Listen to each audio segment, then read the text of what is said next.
But let's start with Greg Palast, the investigative journalist, author, filmmaker. His most recent video or film, The Best Democracy Money Can Buy. It's an absolutely brilliant a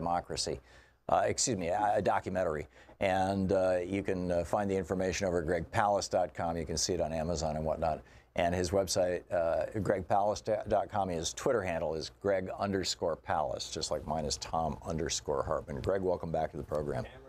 Glad to be with you, Tom. Buenos dias. Buenos dias, senor. ¿Cómo está usted? I mean, this is Bernie Sanders won in Mexico, essentially. Tell us about it. Exactly.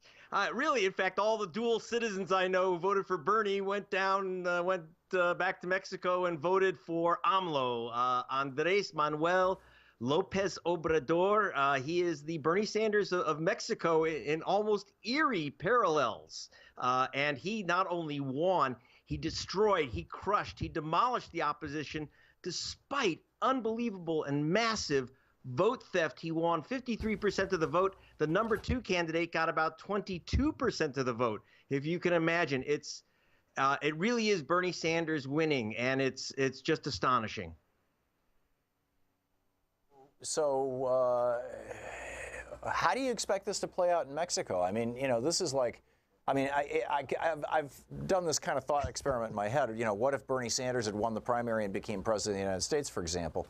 The first thing that would happen would be obviously the Republicans would fight him, but probably a lot of Democrats too, when he tries to do, health care for all, free education for all, which is what AMLO, Mr. Lobrador. Yes, he's known as AMLO by everyone. Yeah. And yeah, I have to tell you, I've come back from Mexico, and I just got off the phone with the journalists still down there, and they're saying everyone's just waiting. It's like the planet has changed, and Bernie's in, and now what? Where do we start? And I think he said that he's going to start with raising pensions, reducing inequality by restoring the value of safety net programs for the poor. This guy lived with the Mayans for 6 years, living just like them in their homes. I mean, he knows what poverty is. He comes from the working class, like Bernie Sanders. And he was, look, the big question that the New York Times asks is, will he become another Hugo Chavez? And it's a stupid question. Because he speaks Spanish, right? Right. And well, I knew Chavez well, and I know AMLO, and I know Bernie not as well as you do, but I can tell you, he's very much a Sanders. That is, he was a mayor of a city, just like Bernie was mayor of Burlington, who, he was a pothole progressive. He just took care of the city, and that's what made Bernie popular there.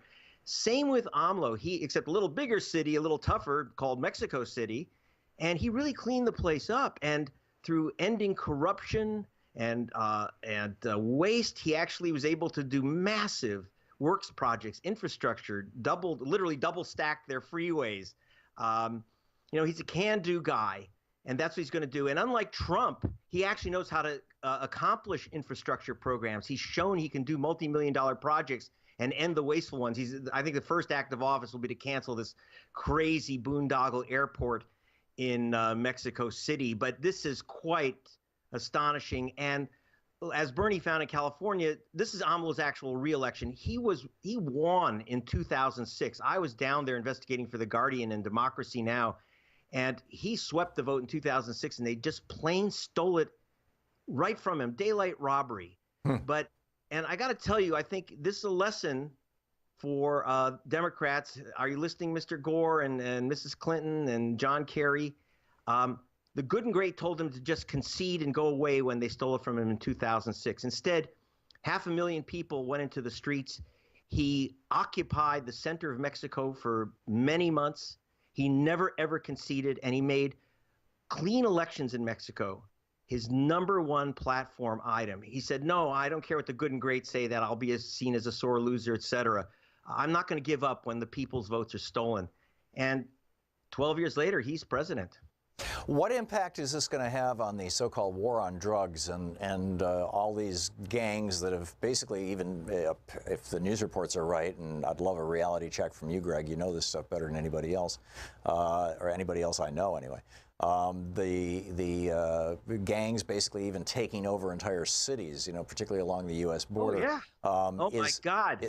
What can he do about that, and what do you think he will be able to do, or will do? Ready for this one? 132 politicians and candidates were murdered in this election cycle by these drug gangs. Unfortunately, many of them conducted the assassinations at the request of the ruling parties, the two ruling parties that got crushed, the PAN and the PRI. And a lot of these murders called for by these politicians. I'm actually very frankly concerned about AMLO's own life. So can he clean it up? Yeah, because you had this lockup, this horrendous lockup between drug gangs and the elected officials. So, for example, in one state, a ruling party mayor called on a gang of a drug gang, the Guerreros Unidos, to murder 43 students, chop them up, dissolve their bodies in acid. 3 journalists went to investigate. They did the same to them. People have had it. And I think one of the first things is that they're electing a party which isn't owned by a drug cartel. That's a big, big difference.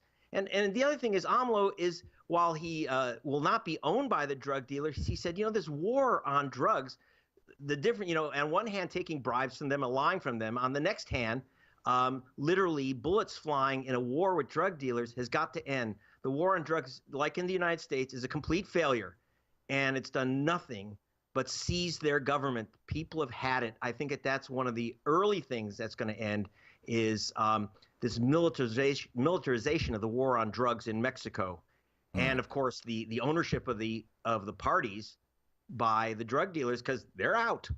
It's like the Democratic and Republican parties in the United States kind of thing both lost. I mean, this guy ran, on a third party. I mean, that's just breathtaking.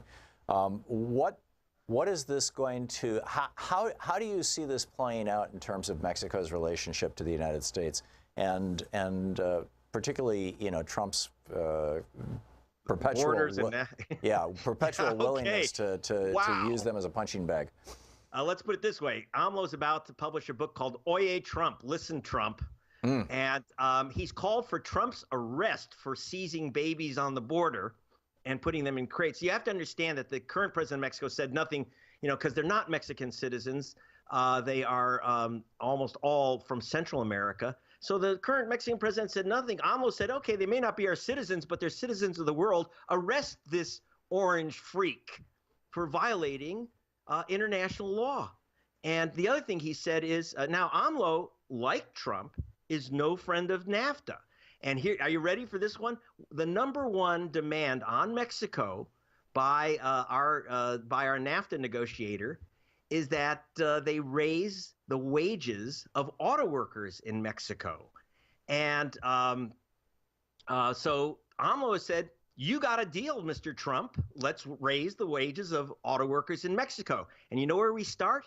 Your Commerce Secretary, in charge of the NAFTA negotiations, owns 8 of those auto factories that are paying slave wages. So Wilbur you raise Ross? the wages, Mr. Yeah, Wilbur Ross. The billionaire in the Trump cabinet owns a bunch of auto factories in Mexico? Yeah, and here's the funny thing. Wilbur Ross, his negotiating team has said number one demand on Mexico is raise the wages of auto workers. And so AMLO says, fine, tell Mr. Ross to raise our wages. This is Trump's nightmare. And also, it is hope not only for Mexico, but it shows what can be done when people say, no, you can't steal any more elections.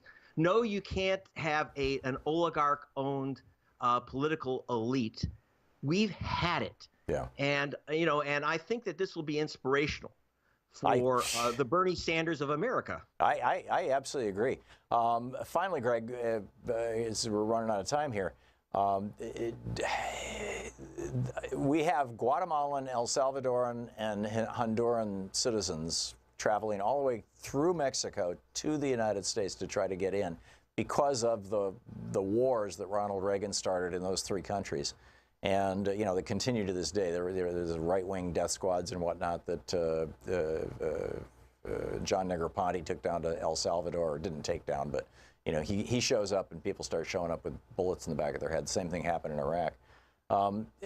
why is Mexico, or are they coming to the United States because Mexico is saying you can't stay in Mexico? I mean, what's the dynamic here? And to what extent is Mexico willing to absorb some of these people or become an activist with regard to these countries on their southern border?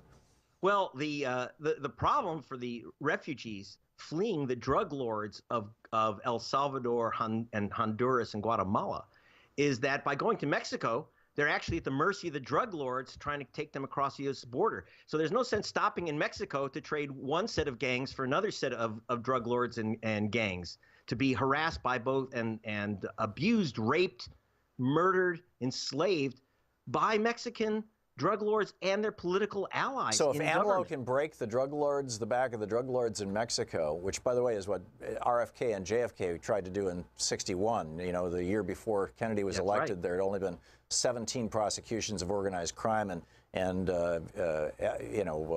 Edgar Hoover denied that the mafia even existed because he was being blackmailed by Trafficante. The next year, there were over 700 prosecutions, which is what led Trafficante and Marcello to put out a hit on Jack Kennedy. And then later on Bobby. How do you see this playing out, Greg? We got 45 seconds till we hit a hard break. Okay, I don't see any more help from the Mexican drug lord-infested government for the drug lords of Central America. This will change the whole game in North America. And, again, when you also say no more stolen elections, I think that changes everything, not only to the south of Mexico, but to the north. So you think this election in Mexico will have an impact in Guatemala, El Salvador, and Honduras? Yeah, because you're not going to have drug lords find succor and help and comfort in the government to the north. Yeah. You won't have that type of terrifying enclosure. Because the drug lords are essentially the Koch brothers of the South, right? That's right. Yeah. Okay. Fascinating stuff. Greg Palast. GregPalast.com is the website. If you haven't seen The Best Democracy Money Can Buy, check it out. It's really worth watching. And Greg, thanks so much for being with us. Adios. Adios. Again, you can tweet him at Greg_Palast, Palast.